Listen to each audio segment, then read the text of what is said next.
Bonjour et bienvenue dans le 7-8 Week-end sur TV78, votre émission qui vous accompagne en cette fin de semaine avec de l'actualité mais aussi des idées de sortie loisirs. Voici le programme de ce 22 octobre. Depuis ce vendredi, Poissy a réduit la vitesse de circulation en agglomération. Elle passe de 50 à 30 km/h avec un objectif avant tout de sécurité. On en parle avec Marc Lartigot, conseiller municipal délégué au tramway, au plan communal de circulation et de stationnement. Le Bois-Soleil et les jardins du Bois-Soleil, les noms de ces nouvelles structures dédiées aux seniors à Bois d'Arcy. Il s'agit d'un EHPAD et d'une résidence qui vont permettre de doubler la capacité actuellement de 65 résidents. Et puis comme chaque vendredi, la sélection des idées de sortie pour le week-end, exposition photo à la Villa Savoie de Poissy, cirque musical à Versailles, le programme en deuxième partie d'émission. Et ce sera bien sûr en compagnie de Bichente Mérien Esteban. Bonjour Bichente. Bonjour Grégory. Quel est le menu que vous nous avez concocté aujourd'hui ? Aujourd'hui, comme vous avez commencé à le dire, un programme complet sur ce qui vous attend pour ces vacances de la Toussaint. Puisque les vacances débutent ce soir, ce vendredi soir, ces vacances de la Toussaint, et ce sera tout à l'heure dans le 7-8 Week-end. À l'actualité pour débuter cette visite gouvernementale ce vendredi dans les Yvelines, Elisabeth Moreno était à Châteaufort dans l'après-midi sur le site de Safran. La ministre déléguée à l'égalité entre les femmes et les hommes, la diversité et l'égalité des chances est venue assister à la signature de la charte de la diversité. Plus de 4100 entreprises y ont adhéré en France. Il s'agit d'un texte d'engagement qui existe depuis 2004 pour agir en faveur de la diversité et lutter contre les discriminations. Un document proposé à la signature des employeurs, mais la démarche reste volontariste. La ministre a pu échanger avec des salariés du groupe lors d'une table ronde. Avant de vous parler de la vitesse qui baisse à Poissy, direction Bois d'Arcy où un nouvel établissement a été inauguré, un établissement pour les personnes âgées. C'est un EHPAD et une résidence senior qui ont ouvert depuis le 1er juillet avec 65 résidents actuellement. Les deux structures comptent accueillir ces prochains mois de nouveaux occupants. Le reportage de Célia Gatsongo et de Clémence Roubière. Allez, 1, 2, 3. C'est officiel, l'EHPAD Le Bois-Soleil et la résidence senior Les Jardins du Bois-Soleil ont été inaugurés jeudi 21 octobre à Bois d'Arcy. Le directeur de l'établissement, très ému durant cette cérémonie, voit enfin le travail de plusieurs années accompli. Le projet a pris plus de 3 ans pour être constitué et c'est avec la fusion des deux établissements et la création du groupe Ténéris qui a permis effectivement de faire venir cet établissement à la vie. Et donc voilà, c'est pour ça que c'est émotion et c'est beaucoup de travail. Cet établissement de haut standing compte une maison de retraite médicalisée qui peut accueillir jusqu'à 80 lits et une résidence pour seniors composée de 30 appartements de 2 pièces, des logements adaptés et sécurisés pour les résidents. Vous le trouvez comment ? Il est beau, oui. Il est beau ? Ouais. Oui, c'est pas mal. Oui. C'est mes deux grands-parents qui sont là, mes grands-parents paternels. Et on a choisi cet établissement-là parce que moi j'habite à côté. Et du coup, en passant devant, j'ai vu que c'était tout neuf et que ça avait l'air bien. Du coup, ils sont venus visiter et ça leur a plu. De nombreuses animations sur le thème du cinéma étaient organisées pour l'occasion, comme de la danse Bollywood. Dans ces deux structures, une salle de sport, un salon de coiffure et d'esthétique et une salle de jeu sont mises à disposition. Cet établissement était un véritable besoin pour la commune qui compte plus de 2000 seniors. Je revois des gens que je voyais dans la rue ou chez eux il y a quelques années et que je retrouve aujourd'hui, maintenant, dans cet EHPAD. C'est-à-dire que c'est devenu un lieu central de la circonscription. Les Arcysiens souhaitent rester à Bois d'Arcy, c'est une particularité de notre ville, c'est assez incroyable et c'est une chance qu'on a. À Bois d'Arcy, près de 500 personnes ont plus de 80 ans. Paris, Montpellier, mais aussi dans les Yvelines, Bougival, Villepreux et Noisy-le-Roi l'ont déjà adopté. C'est au tour de Poissy de passer en zone 30. La municipalité a baissé la vitesse de circulation de 50 à 30 km/h et ce dans toute la ville. Et pour en parler, Marc Lartigot est avec nous par visioconférence. Bonjour. Bonjour. Vous êtes conseiller municipal de Poissy, délégué au tramway et au plan communal de circulation et de stationnement. Alors, la mesure est entrée en vigueur ce vendredi. Quel est le premier bilan ? Comment est-ce accueilli dans la ville de Poissy ? Alors, pour l'instant, on n'a pas de retour puisque le temps que tout se mette en place et que tous les anciens panneaux soient déposés, ça va prendre encore peut-être une petite journée. Mais c'est à peu près bien accepté par la population. Hein. On n'a pas encore de retour défavorable. Bien sûr, il faut que les gens s'y habituent et une fois que les habitudes seront prises et qu'ils verront que la circulation est rendue plus fluide par ce système, Je pense que tout le monde adhérera à cette limitation à 30 km/h. On va parler dans un instant des objectifs et la mesure concerne tous les axes de la ville, sauf de rares exceptions. Même les routes départementales sont comprises dans ce périmètre. Alors, pourquoi ce choix justement de concerner tous les axes de la commune ? Alors, au départ, on avait dans notre réflexion et notre envie politique, c'était de sécuriser surtout le centre-ville, qui est très fréquenté. Et en fait, en travaillant avec les services techniques municipaux et les services techniques de la communauté urbaine GPSEO, on s'est aperçu qu'il y avait déjà beaucoup de quartiers, dans beaucoup de nos quartiers, il y avait des zones 30, des zones 20, des zones de rencontre. Il y avait des zones à 40 km/h, d'autres à 50, il y avait des axes à 70. Donc tout ça, ça commençait à devenir un peu illisible. Et quand on regarde quels sont les retours d'expérience des autres villes et les études qui ont été menées, on s'aperçoit vraiment de la diminution de l'accidentologie dans les communes. Donc, on s'est dit, pour simplifier les choses, notre ville s'y prête, donc passons Poissy à ville zone 30. Voilà. Il y a une idée reçue aussi peut-être qu'il faut combattre, c'est pas parce qu'on réduit la vitesse à 30 qu'on va traverser la ville, le temps de traverser va pas se réduire, augmenter considérablement, ça c'est une idée reçue. Non, alors c'est une idée totalement fausse parce que les études qui ont été menées, dans une ville à 50 km/h, vous traversez la ville en moyenne avec les stops, les feux rouges, tout ça, tous les incidents, vous traversez la ville à 18,9 km/h. Et quand vous passez à 30 km/h, une ville à 30 km/h, vous êtes en moyenne à 17,3 km/h. C'est-à-dire que vous baissez la vitesse de 40% et en fait, vous diminuez la vitesse moyenne de circulation de 10%, donc vous allongez le temps de parcours de 10%. Donc, un trajet que vous faisiez en 10 minutes, vous allez le faire en 11 minutes. Voilà. Donc, c'est franchement, en termes de perte de temps, c'est insignifiant. Et ça, vous l'avez dit, ça réduit également le risque d'accident, parce qu'on l'imagine bien, un premier objectif de sécurité routière, avec en plus 2 drames qui sont survenus dans la commune cette année. Le jeune Nathan, 12 ans, en mars, qui est décédé, également Joël Bellec, en juin, qui était une agent de la ville. Ces 2 drames vous ont définitivement convaincu de cette mesure, d'accélérer le processus, peut-être ? Alors, c'est pas forcément ces 2 accidents qui nous ont fait accélérer, parce que la réflexion était déjà menée depuis même l'ancien mandat. Il faut savoir que notre adjoint au cadre de vie de l'ancien mandat y réfléchissait déjà. Donc, mais bon, c'est sûr, ces 2 accidents malheureux ne faisaient que appuyer notre volonté. Et c'est vrai qu'en termes d'accidentologie, il faut savoir que sur un accident entre une voiture et un piéton à 30 km/h, seulement dans 10% des cas, même si c'est déjà trop, l'accident sera mortel, car à 50 km/h, à 85% des cas, ça sera mortel. Donc, vous voyez un peu les raisons de ces 30 km/h, parce qu'avant tout, c'est la sécurité. Oui. Derrière l'idée de sécurité, il y a aussi l'idée de favoriser de plus en plus les mobilités douces.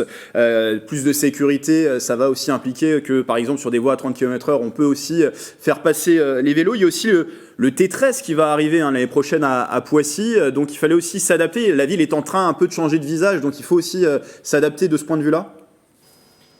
Oui, tout à fait. Alors, il faut bien prendre conscience que le tout voiture en ville, c'est terminé. Et ce n'est pas qu'à Poissy, c'est d'une manière générale. C'est aussi une volonté des jeunes générations. Maintenant, passer la ville à 30 km/h, c'est la première étape et une étape indispensable pour le développement des mobilités douces, effectivement. On a un tramway qui arrive. De toute façon, le long du tramway, la circulation aurait été mise à 30 km/h, donc sur une grosse départementale qui traverse notre ville. Donc, on anticipe un petit peu ce fait-là. Et effectivement, on espère vraiment, dans un second temps, pouvoir développer de manière très sécurisée le vélo et les piétons.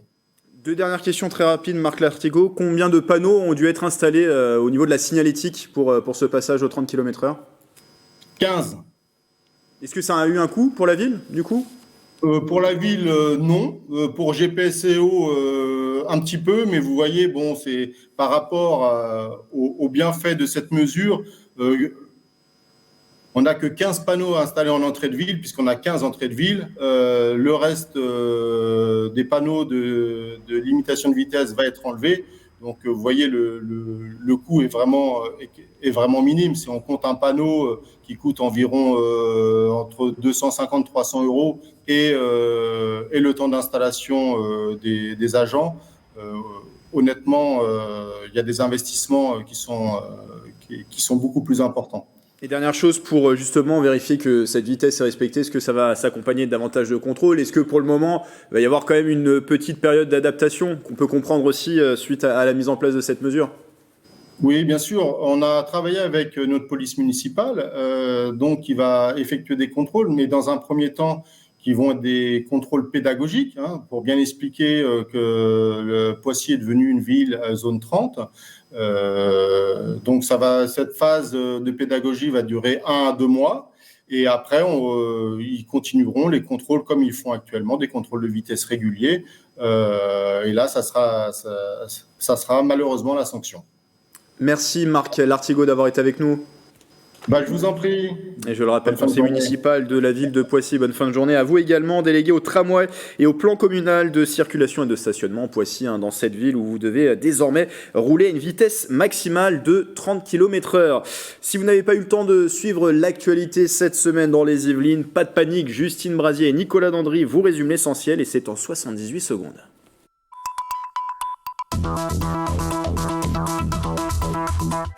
Aurore a soufflé sur une partie de la France, dont les Yvelines. La première tempête automnale est passée dans le département dans la nuit du mercredi 20 au jeudi 21 octobre.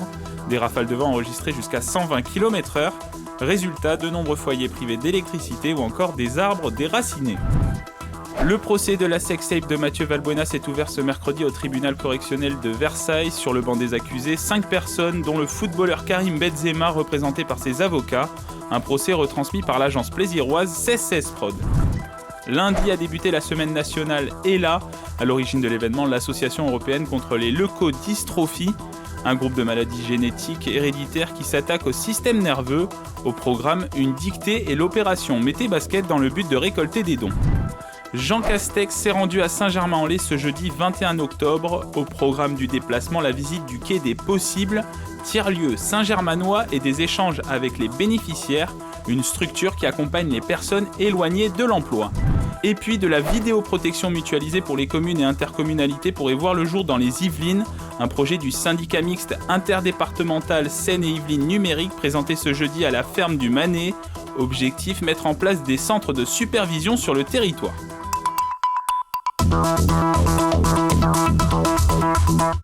Une précision qui nous est parvenue concernant ce procès du chantage à la sextape qui s'est tenu donc depuis mercredi jusqu'à vendredi au tribunal de Versailles. On apprend ce vendredi que le jugement est mis en délibéré et ce le 24 novembre.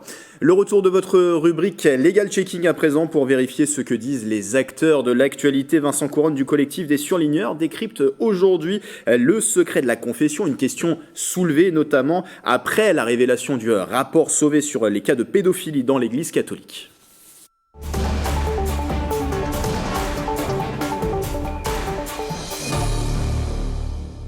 Depuis la publication du rapport Sauvé sur les abus sexuels dans l'Église, la confession est mise à l'index car des prêtres n'auraient pas dénoncé des faits dont ils ont eu connaissance dans le secret de l'isoloir catholique. Le ministre de l'Intérieur, Gérald Darmanin, s'en est indigné et a cru bon de rappeler à l'Église qu'elle doit dénoncer à la justice les faits de pédocriminalité. Est-ce vraiment un devoir ? Quelles sont les limites du secret de la confession ? Eh bien, le secret de la confession est assimilé en droit au secret professionnel et il est protégé par le code pénal. Mais Cette interdiction de révéler des informations couvertes par le secret professionnel cède lorsque le prêtre a connaissance de faits d'agression sexuelle sur mineurs. Dans un tel cas, le code pénal prévoit que révéler l'information aux autorités est une atteinte qui est possible au secret professionnel, qui n'est pas cette atteinte pénalement sanctionnée. Mais est-ce que cette faculté de révéler une information pourrait être considérée comme une obligation ?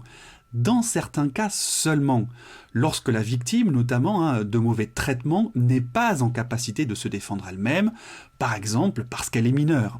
C'est ce qu'a notamment jugé la Cour d'appel de Lyon en 2020 dans l'affaire du cardinal Barbarin. Dans tous les autres cas, ce qui est dit en confession sur des faits de pédocriminalité peut être ou non révélé aux autorités par le prêtre. Cela relève, comme le disent les juristes, de son option de conscience.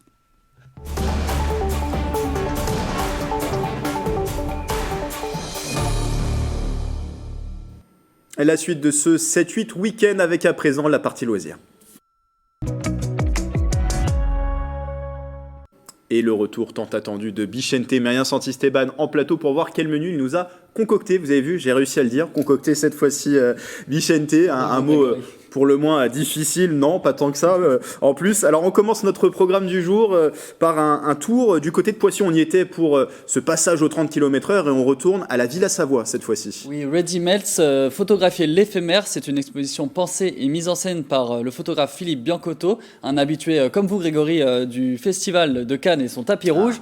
Une découverte entre photographie et monument architectural. Reportage.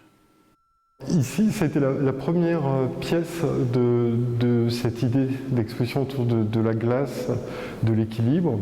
L'exposition Ready Melts a ouvert ses portes à la Villa Savoie à Poissy. Des photos par l'artiste et plasticien Philippe Biancotto. Ce qui m'intéressait, c'est de la notion d'équilibre à la base et de montrer que la partie qui paraît la plus solide, qui est le métal, peut s'effondrer si la partie qui paraît la plus fragile, la glace, n'est plus là en fait. Fauteuil, talons, aiguilles ou encore revolver, des objets mis en scène dans les différentes pièces d'habitation de la villa.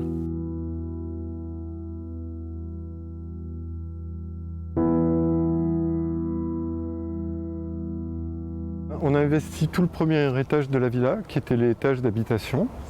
Il y a 13 œuvres. C'est vraiment un dialogue entre le lieu et la photo. En fait, la photo est vraiment le témoignage d'un instant de glace. Donc là, je voulais quelque chose de vraiment sans fioriture, qui rentre directement d'une façon frontale dans le sujet, qui font en quelques minutes pour certains, quoi. Philippe Biancotto a été contacté par le Centre des Monuments Nationaux pour effectuer un travail entre photo et architecture. Habitué à la mode et aux portraits de stars, c'est son premier travail avec un édifice. On ressent bien l'éphémère puisqu'on voit la glace dont les objets sont faits fondre et on se demande si au fond toute cette construction qui nous entoure, ce chef-d'œuvre de Le Corbusier, n'est pas lui-même destiné à disparaître comme ça, comme de la glace. L'art c'est transversal, donc là on fait un voyage photographique avec l'exposition qui démarre aujourd'hui et l'icône, le patrimoine qu'est la Villa Savoie permet un dialogue entre la photographie et le patrimoine qui est tout à fait pertinent. L'exposition en déambulation à travers le monument pensé par Le Corbusier est accessible jusqu'au 12 décembre.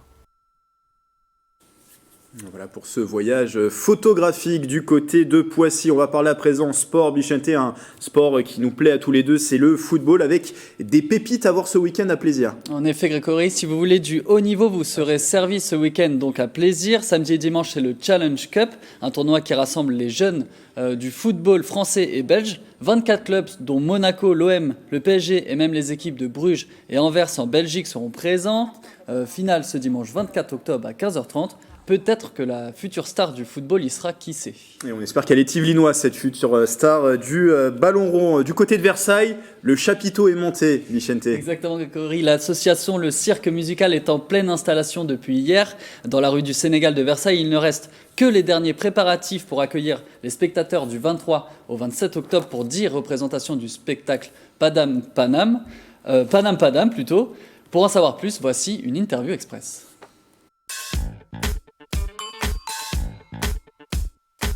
Bienvenue ici sous un chapiteau, on est sous le chapiteau où va se jouer une comédie musicale qui s'intitule Panam Padam à partir de samedi et jusqu'à mercredi 27 octobre. C'est une co-création que nous avons écrite nous-mêmes pendant les différents confinements. C'est une pièce autour de Édith Piaf avec une dizaine de chansons françaises et de chansons aussi en anglais. Ce que vous allez pouvoir découvrir par exemple dans ce spectacle, il y a un medley des valses avec plusieurs valses des chansons écrites par Édith Piaf ou des chansons contemporaines à son époque. Et donc nous avons chorégraphié ce medley tout en couleurs et donc vous allez pouvoir découvrir cette partie du spectacle qui est vraiment magique, féerique sous ce chapiteau. On a beaucoup de places sous ce chapiteau, on a 300 places et on a 10 représentations ici à Versailles. Donc si on fait le calcul, 10 représentations, 300 spectateurs, on peut aller jusqu'à 3000 personnes.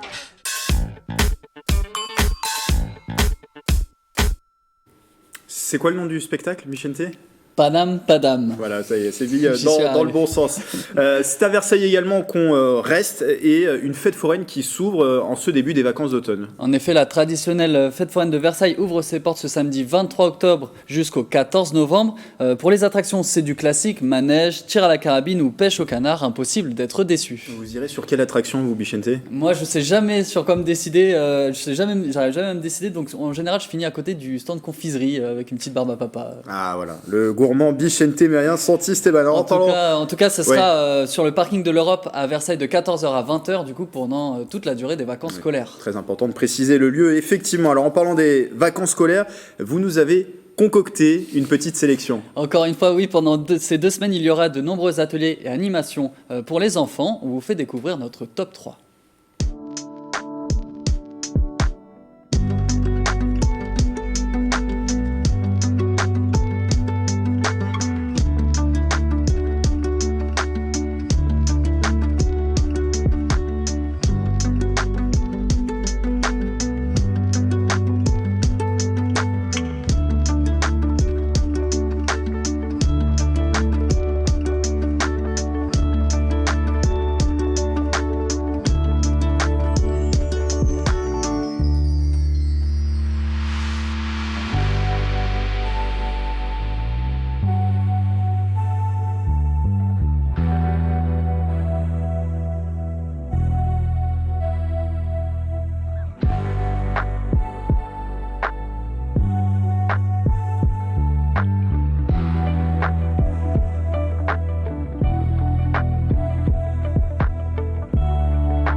Pas mal cette petite musique pour se détendre et bien terminer la semaine. Exactement. Oui, on c'est espère vrai, que vous êtes confortablement installés pour suivre la fin de cette émission 7-8 Week-end, pour voir ce qui se passe dans le week-end qui nous concerne, mais aussi le week-end d'après, week-end des 30 et 31 octobre. On commence par un voyage du côté de la Selle Saint-Cloud avec une exposition.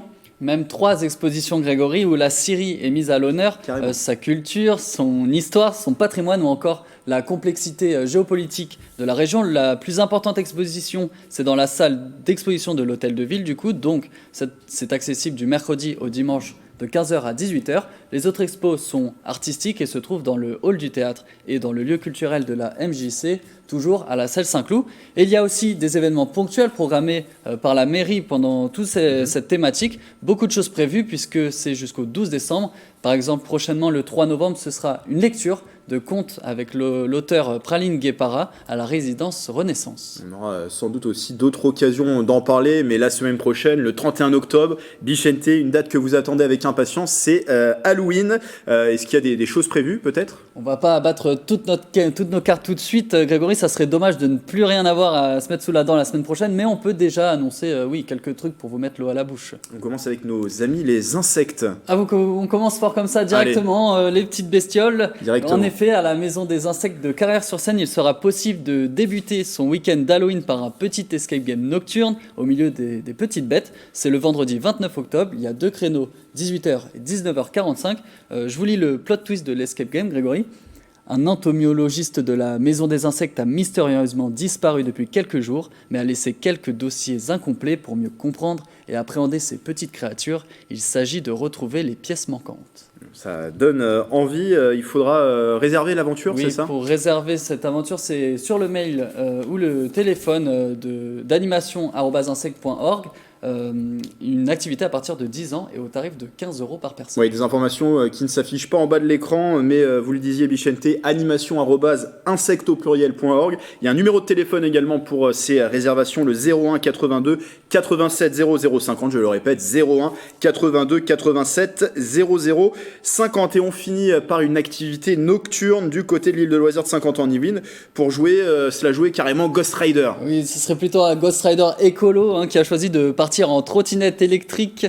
Ça, c'est samedi 30 octobre de 18h à 19h30. La société Trip in Trot organise un parcours tout-terrain pour faire un tour de l'île de loisirs. Il faut déjà avoir une petite expérience de trottinette électrique. Moi, je ne pourrais pas le faire, par exemple, parce que je me casserais la figure tout de suite. Le matériel technique, par contre, sera fourni, mais il est fortement recommandé d'y aller déguisé, du coup. Bon, j'ai déjà hâte. Merci, Bichente. De toute façon, on se retrouve la semaine prochaine avec un focus spécial Halloween pour le 7-8 week-end. Un programme spécial que je vous concocte. On ne dévoile pas tout, et d'ici là, il y a aussi le journal de la rédaction qui revient dès lundi sur TV78. D'ici là, passez un très bon week-end à l'écoute et à la vision de TV78.